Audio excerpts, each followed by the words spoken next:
Salut ZSPO! Aujourd'hui on est à Saint-Hyacinthe sur la rive sud de Montréal. Alors aujourd'hui on va jouer l'événement Twin Sun, donc deux héros. On va aller essayer ça. Stratégie analyse, restez là.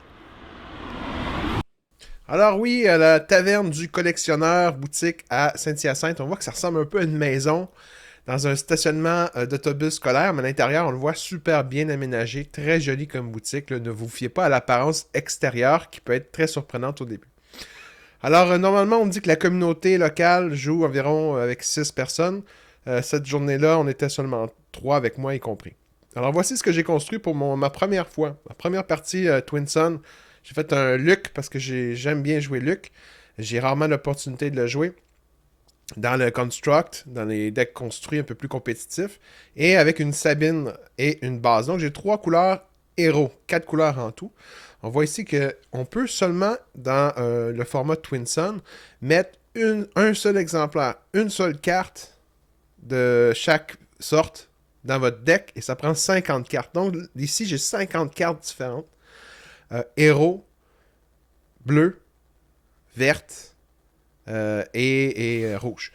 Il faut aussi dire que, bleu aussi bien sûr, je ne l'ai pas dit, il faut aussi dire qu'on peut jouer aussi des out of aspect, ça veut dire des couleurs qu'on n'a pas ni de héros ni dans notre base. À ce moment-là, c'est la règle habituelle, c'est-à-dire que vous payez 2 de coûts supplémentaires au niveau des ressources pour jouer chaque symbole que vous n'avez pas parmi vos personnages et votre base. Éventuellement, quand les autres sets vont sortir du jeu, autre que Étincelle de Rébellion, il y aura jusqu'à 80 cartes pour jouer. Donc 80 cartes, tous différentes les unes des autres. Donc, c'est une stratégie très différente. On le voit ici de chaque côté de la base aussi. Il y a des différents maintenant types aussi d'initiatives qu'on peut aller chercher. Donc, ici, on voit que c'est une initiative rouge, une initiative mauve et l'initiative aussi brillante qu'on voit qui est l'initiative standard là, qu'on va utiliser. Alors, l'initiative standard, c'est que vous commencez le tour d'après comme d'habitude en format régulier. L'initiative rouge, c'est l'initiative qui va faire un dommage à tout le monde sauf à vous. Donc, c'est assez intéressant aussi parce qu'il y a une stratégie qui peut être développée par rapport à la saisie des initiatives. Et finalement, l'initiative mauve ici, qui est l'initiative qui représente la stratégie. Et donc, cette initiative-là vous permet de piger une carte, la première sur le dessus. Vous la rajoutez à votre main et vous devez discarter une carte. Donc, si vous n'avez aucune carte en main, vous êtes obligé de discarter la carte que vous avez pigée. Malheureusement, parfois, ce sont des bonnes cartes. Ça fait un peu mal au cœur. Mais si vous avez plusieurs cartes en main, ça peut être stratégique pour essayer d'en chercher des meilleures pour le prochain tour. Donc ici, on a aussi brassé un D20 pour savoir qui allait commencer en premier. Et une fois que la personne qui a brassé, qui a le plus haut chiffre qu'on a décidé, avait le choix de l'initiative, bien les autres vont tout simplement suivre dans le sens des aiguilles d'une montre. Donc si on était 4 joueurs, on aurait rajouté un 4e joueur à ma droite à moi. On le voit ici, mon deck il est en bas, c'est celui juste ici à côté, par là, à côté de moi, Luc et Sabine avec mon Echo Base, avec mes cartes slivées de Luc. Alors, on est en train ici d'expliquer rapidement les règlements. Si quelqu'un meurt, donc, la partie se termine la phase où un des joueurs meurt. Donc, les joueurs n'ont pas à attendre que tout le monde meure pour que la partie soit finie. Dès que le premier joueur meurt, on calcule à la fin de la phase qui a le plus de points de vie au final, et cette personne remporte a la victoire. Donc, c'est stratégique ça aussi, parce que quand vous tuez quelqu'un, vous êtes la personne qui tue le joueur en question, qui élimine les derniers points de sa base. Donc, sa base tombe à 0. Toutes ses cartes sont défaussées, ses leaders compris. Et vous gagnez pour avoir fait ce kill final, dans le fond, cette attaque finale, vous gagnez 5 points de vie supplémentaires. Vous regagnez 5 points de vie. Donc, ça peut être stratégique aussi d'essayer d'être le premier à tuer un adversaire, regagner 5 points de vie à votre base pour, au final, avoir le plus de points de vie à la fin de la phase où vous avez éliminé votre adversaire. Donc, les autres joueurs doivent aussi calculer. C'est assez stratégique aussi à ce niveau-là. S'ils attaquent un joueur ou l'autre, ou même s'ils essaient de protéger un joueur en situation d'élimination, quand vous avez moins de points que vos autres adversaires, ben, c'est tout à votre avantage d'essayer de faire durer la partie une phase de plus ou 2 phases de plus, le temps que les points de vie des autres bases de vos adversaires diminuent elles aussi. Donc, comme à l'habitude, si on commence la partie, on pige 6 cartes. Comme à l'habitude, vous pouvez défausser les 6 cartes que vous avez pigées pour en piger 6 nouvelles. La deuxième fois que vous pigez, par contre, vous devez conserver, comme les parties au format régulier, vous devez conserver les 6 cartes que vous pigez. Ici, j'ai l'embarras du choix. J'ai décidé de mettre Resupply. J'hésite. J'ai Resupply en main. J'ai For Just a Cause, qui est une très bonne carte que je veux garder, étant donné que mon deck a presque, à part Resupply, là, presque toutes mes autres cartes ont le symbole héros. Donc ça me garantit en fin de partie d'achever un adversaire quand personne s'y attend, même s'il a des sentinelles pour se protéger. C'est une autre chose, on l'a vu rapidement dans les cartes que j'ai choisies pour mon deck.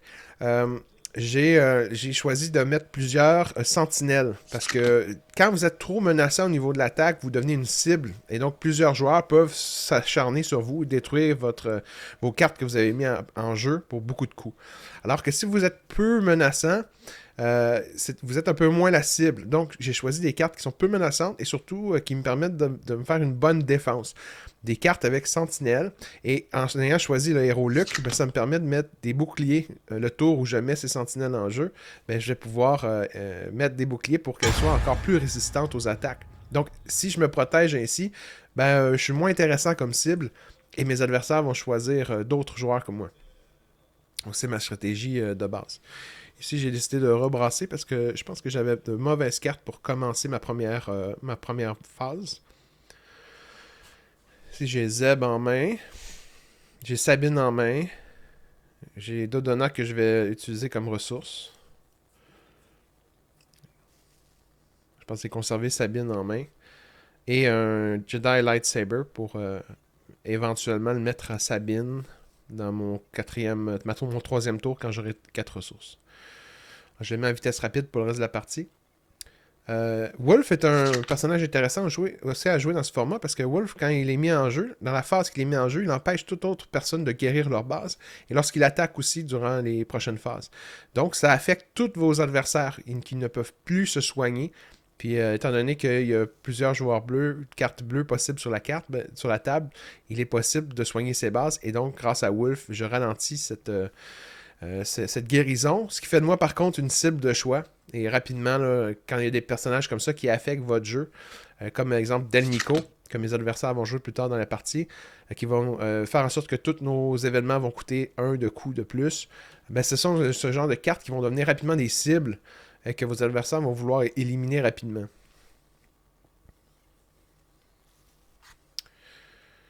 Ici, j'ai mis mon sabre laser sur Wolf pour faire un super Wolf de 5-5. Il y a beaucoup de boucliers déjà parce que un de mes adversaires, vous voyez, il y a Han Solo avec Luke. Donc il a lui aussi sa stratégie de mettre beaucoup de boucliers. Mon autre adversaire, Vladimir, on le voit mal à cause du reflet, mais Dark Vader, Tarkin et Capital City, la base bleue. Il a déjà un sentinelle, donc peu intéressant pour moi de l'attaquer. Si je l'attaque, je risque de mourir. Par contre, c'est lui qui a le plus de points de vie.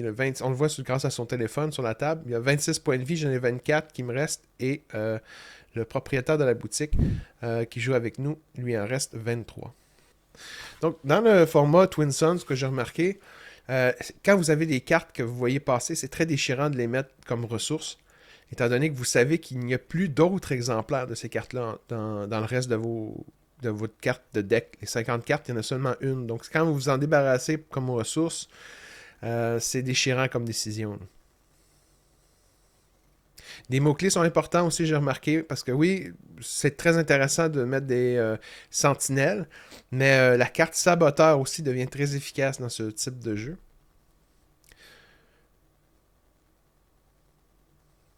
Et je trouve aussi que ramper qu'on appelle, donc aller chercher le plus de ressources possible, le plus rapidement possible pour sortir nos gros personnages, c'est très payant. Par contre, il y a très peu de cartes qui nous permettent, dans Étincelle de la Rébellion, d'aller chercher ces ressources. Ici, on a du côté du deck de Han Solo et de Luke, il y a le Dispatcher, qui, l'action permet de payer une carte pour moins de coûts. Mais sinon, il y a que j'ai mis d'ailleurs au début de la partie le Resupply, qui est important, je pense que j'aurais dû garder, qu'on devrait garder quand vous l'avez. Et pour ce qui est vilain, vous avez aussi le Super Laser Tactician. Donc ces cartes-là, il y en a seulement 2-3 dans un paquet de 50 cartes. C'est important de les conserver, selon moi. Parce qu'accumuler des ressources, mine de rien, vous semblez pas menaçant, mais vous allez sortir des gros personnages, puis vos héros plus tôt. Et donc, quand ça sera le temps et que ça comptera vraiment, là, ben, vous allez être en mesure de répondre à la menace et d'en devenir une vous-même. J'ai pas mis beaucoup de removal dans mon deck. De cartes qui vont contrôler le jeu ou enlever des cartes sur la table de mes adversaires. Parce que je me suis dit, removal, ça coûte... Il y a un certain coût à faire ça, mettre ces cartes-là. Et vous n'avez rien sur la table de votre côté en échange. Donc vous devenez quand même vulnérable aux attaques des autres. Parce que vous n'avez pas mis d'unité en jeu. Et ben, vous agacez vos adversaires en retirant des cartes qui leur ont coûté un certain coût. Et vous devenez donc, peut-être par vengeance parfois, une cible dorénavant. Donc, je pense que les cartes pour mitiger l'adversaire, pour contrôler, control qu'appelle, les cartes adverses, c'est pas nécessairement intéressant à jouer. C'est plus des unités, des cartes avec des mots-clés, comme embuscade, c'est très efficace, on va le voir plus tard, saboteur, sentinelle, et surtout, moi j'ai beaucoup aimé et j'ai fait mon deck en fonction de sentinelle et de restore, aussi, qui est un mot-clé important. Parce que des personnages comme Sabine, que je joue, le leader, lorsque je l'active, je fais des dommages à tous mes adversaires sur la table, y compris moi-même. Donc, à chaque tour, s'il y a plusieurs Sabines, ça descend vite les points des bases. Et donc, grâce à des cartes avec Restore, ben, vous avez une longueur d'avance sur vos adversaires, une mesure de contrer cette violence indirecte. Donc ici, il reste seulement 4 points de vie à Vladimir. Moi, il m'en reste 17, je suis en très bonne situation. 10 à Han et Luc. Et là, il y a eu un petit bug avec mon appareil, on va le voir, là. Et c'est ça. Il y a eu une phase qui a sauté, malheureusement. Bon, dans la phase qui a sauté, Han a éliminé la base de Vladimir. Donc là, c'est le milieu de la dernière phase de jeu. J'ai encore mes 17 points. Mais parce qu'il avait 10 points, il a tué Vladimir, il a regagné 5 points, donc il est à 15 points dorénavant. Donc c'est 17 à 15 pour l'instant. Il a quand même plusieurs personnages activés. Beaucoup de boucliers sur tous ces personnages, ou presque. Et moi, j'utilise donc un Fleet Lieutenant pour faire une attaque avec mon A-Wing qu'il n'a pas vu venir. Assez violente, de 5. Ce qui me permet de l'affaiblir. Il n'avait pas réfléchi que j'avais encore Luke que je n'avais pas déployé. Donc en déployant Luke, j'ai la capacité de l'affaiblir suffisamment avant la fin, faire plus de dommages que lui, donc gagner la partie. Voilà la poignée de main. J'aurais pu aussi envoyer un Sabine pour faire finalement un 4 à 1. Il me restait 4 points de vie, lui 1. Alors j'ai gagné. Je gagne un paquet, je vais le choisir ici. Premier match Twinson remporté. Super intéressant, j'ai beaucoup appris dans cette première partie. Alors, prochaine partie. Là, je deviens un petit peu plus une menace vu que j'ai gagné la première. Initiative, je ne l'ai pas eu beaucoup. Vladimir a l'initiative étant donné que c'est lui qui a perdu la dernière manche, donc la dernière partie. Comme une partie régulière, on a décidé de donner l'initiative au perdant. Il a mis Moti en jeu. De l'autre côté, avec Han, ils ont mis un V-Wing en jeu. Et moi, j'ai mis Bell Organa, qui va me permettre de donner de l'expérience à chaque tour pour une action. Et je le protège avec un bouclier avec Luke. Là, je vais prendre le jeton. Donc, Vladimir a pris l'initiative. Et moi, j'ai pris le jeton rouge, c'est-à-dire que j'ai fait un dommage à mes deux adversaires. Et j'ai aussi utilisé durant ce premier tour l'habilité de Sabine, qui a blessé tout le monde. Donc, à un tour, grâce à l'initiative et l'habilité de Sabine, j'ai fait 2 dommages aux deux adversaires et 1 dommage à moi-même. Yoda, très bon personnage à jouer en Twinson, parce qu'il a Restore, et quand il meurt, on va le voir plus tard dans la partie, je peux me donner une carte, mais je peux aussi choisir de donner une carte à un adversaire. Donc ça aussi, c'est intéressant.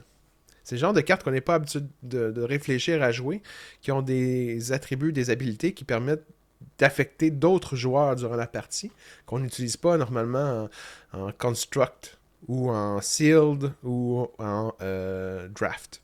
Donc c'est vraiment dans le seul format où on va affecter d'autres adversaires que celui qu'on a normalement en face de nous.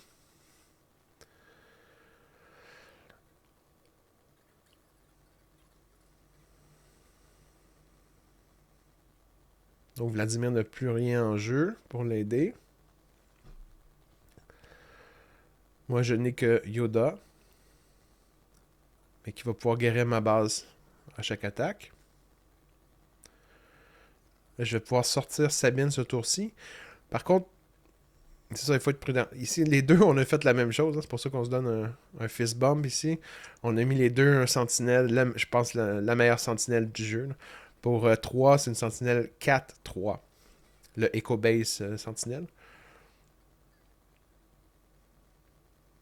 Et je vais mettre un bouclier dessus en plus pour la rendre encore plus forte.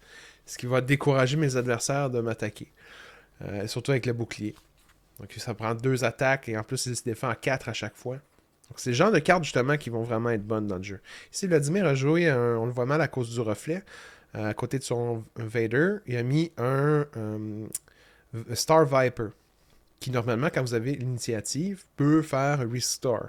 Sauf que j'ai décidé de ne pas mettre cette carte qui est très bonne en temps normal, j'ai décidé de ne pas le mettre dans un deck Twin Sun, étant donné que c'est plus difficile d'avoir l'initiative à la quantité de joueurs qu'on est, d'autant plus que j'utilise l'habilité de Sabine et l'habilité de Luke qui vont tous deux me permettre d'affecter mes adversaires, mais aussi de mettre des boucliers sur les miens. D'autres choses, une mention que je n'ai pas faite encore, vous ne pouvez pas passer votre tour. Dans le jeu Twin Sun, vous êtes obligé de prendre une des 3 initiatives qui restent quand c'est à vous et que vous n'avez plus de ressources ou de cartes à jouer. Vous n'avez pas le droit de passer votre tour. Donc, des personnages avec des habiletés comme Vader, comme Tarkin, comme Luke, presque tous les personnages actuellement ont des habiletés, mais ça vous permet de, si vous avez la ressource pour faire cette habilité, en quelque sorte passer sans jouer de cartes pour que ce soit le tour de votre adversaire de jouer. Parce que dans les règlements, vous n'avez pas le droit de volontairement passer votre tour.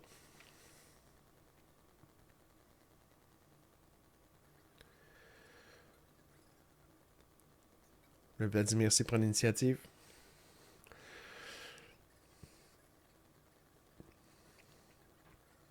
On aurait dû mettre nos 2 initiatives respectives au centre de la table. On les a gardées à côté de nous.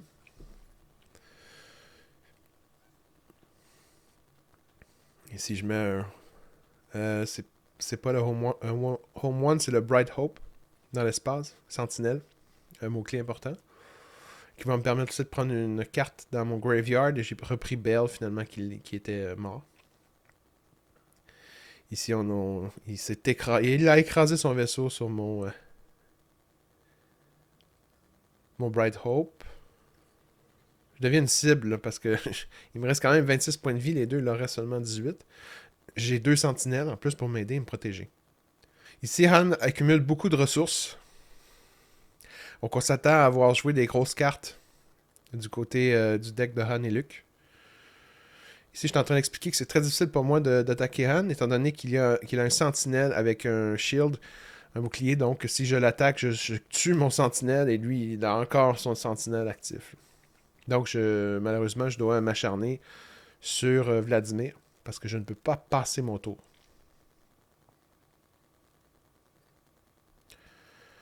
C'est de l'expérience est donnée à la 7e sœur grâce à l'habilité de Tarkin. Han Solo est déployé, je déploie Sabine. Malheureusement, moi, mon sentinelle a perdu son bouclier. Mais pas celui de Han, qui est bien protégé. Et en plus, Luke se déploie aussi ce tour-ci. Donc, une possibilité de dommage assez important ici. Là. Donc, je suis content d'avoir justement, voyez-vous, un sentinelle pour limiter les dommages à ma base. Vladimir aussi est menacé. Donc, je vais attaquer Vladimir. Leia élimine ma sentinelle, ce qui fait en sorte que dorénavant, Luke et Han vont pouvoir attaquer ma base. Je suis à 26, je n'ai perdu que 4 points de vie grâce à mes guérisons de Yoda. Je prends l'initiative, ce qui fait un dommage à mes deux adversaires, l'initiative d'attaque. On est en train de calculer les dommages. Faut faire attention parce que si Vladimir meurt, le deck de Vader, j'ai plus de points de vie. Donc, Han et Luke doivent m'affaiblir. Ici, il met le Luke Skywalker en l'unité en jeu. Donc là, ça devient très menaçant avec une sentinelle avec 2 boucliers. Donc, il faut le frapper 2 fois avant de pouvoir avoir la possibilité de l'éliminer. 2 Luke en jeu et un Han Solo en jeu. Donc, il est extrêmement menaçant. Il ne me reste que 18 points de vie. Il lui reste 16 points de vie. Ce qui fait de lui la menace numéro 1 de la table. Et là, Vladimir et moi devons nous acharner sur lui pour essayer soit d'y retirer le personnage si menaçant ou soit de l'affaiblir. Mais étant donné qu'il a un sentinelle avec 2 boucliers, voyez-vous comment c'est fort, sentinelle avec des boucliers? Si vous n'avez pas de la collaboration de vos adversaires pour éliminer les boucliers rapidement, ben, ça peut vite s'accumuler et devenir des menaces excessivement difficiles à se débarrasser. À ce moment-ci, je l'avoue, les cartes de contrôle comme Waylay auraient pu m'aider, aurait été idéal, mais je n'ai pas de carte dans mon deck de contrôle. Si j'en ai très peu.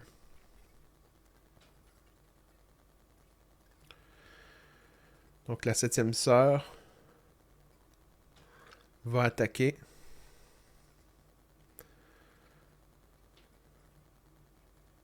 Avec un plus 2 avec... Non, on explique que la 7e sœur n'a pas plus 2 parce que Tube n'a pas encore attaqué ce tour-ci. Et lorsque 2 Tubes attaquent, il donne plus 2 de raid à une autre carte rouge. Mais la 7e sœur a Sentinelle, donc ça lui a permis quand même d'attaquer la base. Qui est rendue à 15 dommages. Le ECL.